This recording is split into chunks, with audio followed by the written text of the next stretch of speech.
my first time stepping both my feet here in this country. I only hit this country about its disciplines, right? How it's we call this country, back in my home, we call this country Negeri Seribu Satu Larangan, right? The land of 1001 laws. You do this, you break the law, you need to pay some money. Fine city. Oh, but yeah. In They addition, call we it- break laws. This is a fine city. Yes. I only heard the country name just like that back in my home country. So from my experience on 1 week helping the managing of Al-Istighfar Mosque at Pasiris Drive, I learned a few things but we need to flashback a few thousand years to understand what I meant here today. Back when Rasulullah first stepped into Medina, what is his first act when he first arrived? Party. Partying, no. Maybe partying, yes. The people of Medina greet him with grateful.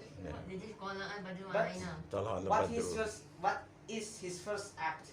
Is it waging a war? Is it making diplomatic relations with other kings throughout the Arabs, or with the Constantine, or with the Byzantine empires?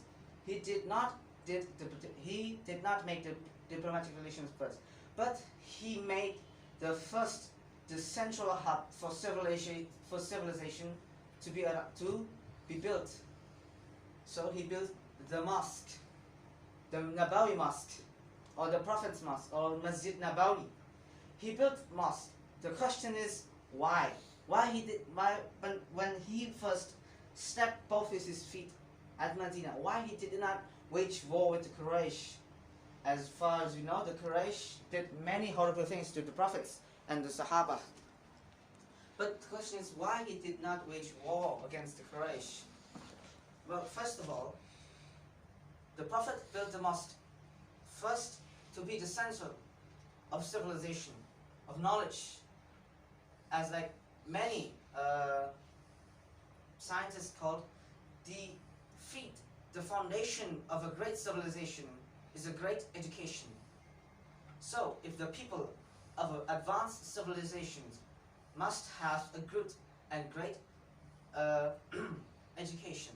So the first madrasa, the first scientific lectures that was given at the mosque was given straight from the source of the knowledge itself, that is Prophet Muhammad sallallahu alaihi wasallam.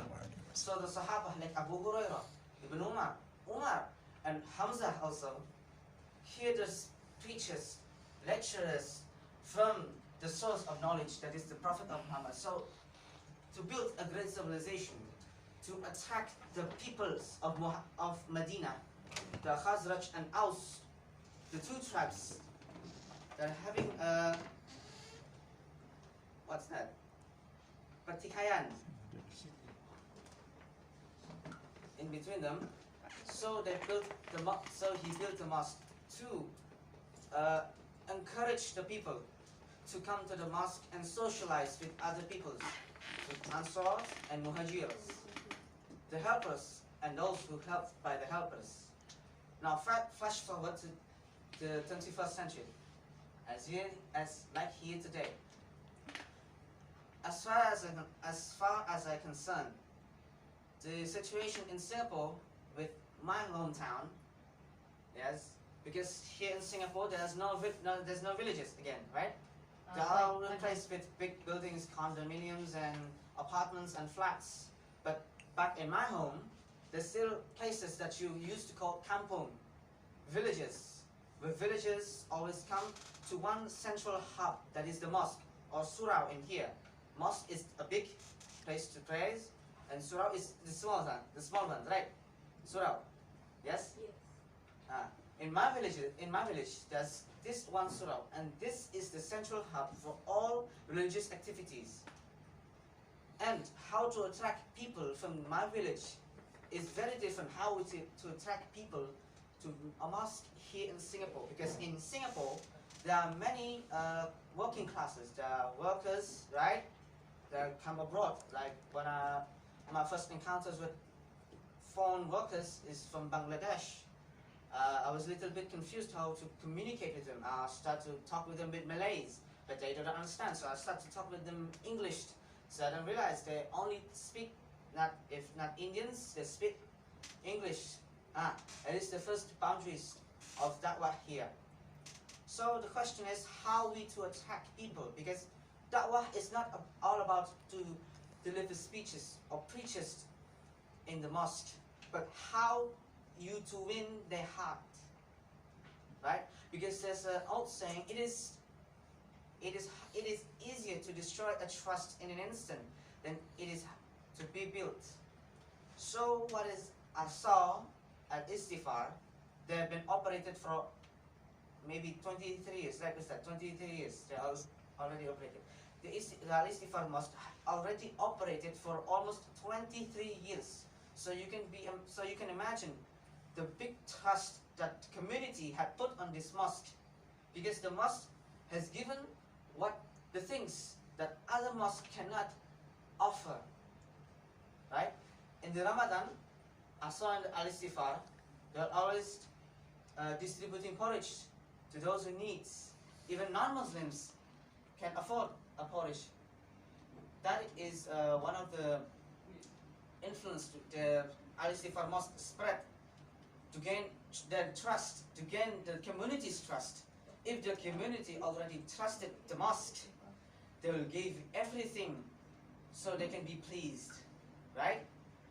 Every day and every Maghrib iftars, I saw not one, not two, but hundreds of human waves came to the mosque not just to eat, but to praise, to socialize with other friends and their neighbors in the mosque. So the mosque have become the central hub of the activities of the community. So if the one person is not in the house, they are already at the mosque, and the people that his neighbor looking for him, he'll come to the mosque, not just to praise or hearing preachers and lectures from ustads or to recite the Quran, but to also to socialize with other people. So the point is, the mosque in our modern society has to be the central hub for civilization, for education, and places for our neighbors, our families to socialize and to do activities, right? So what I felt here in Singapore is 180 degrees different what I felt in my home place, where to attract people to mosque, we have to deliver preachers, lectures to people's, even though it's after subuh or after Maghrib prayers. But here, what I just saw is different what I've experienced in my home, because to attract people is not by doing preachers or lectures, by winning their heart, by winning their heart, by earning their trust. Because what I saw for iftar, when I asked the man who is responsible how much money they need to expend for this iftar, they said $1,000, maybe more. But the expense have been covered with incomes from the money, from the people, from the community that put their trust to the mosque. Why they would trust their money for such a great mosque? Because they have been pleased.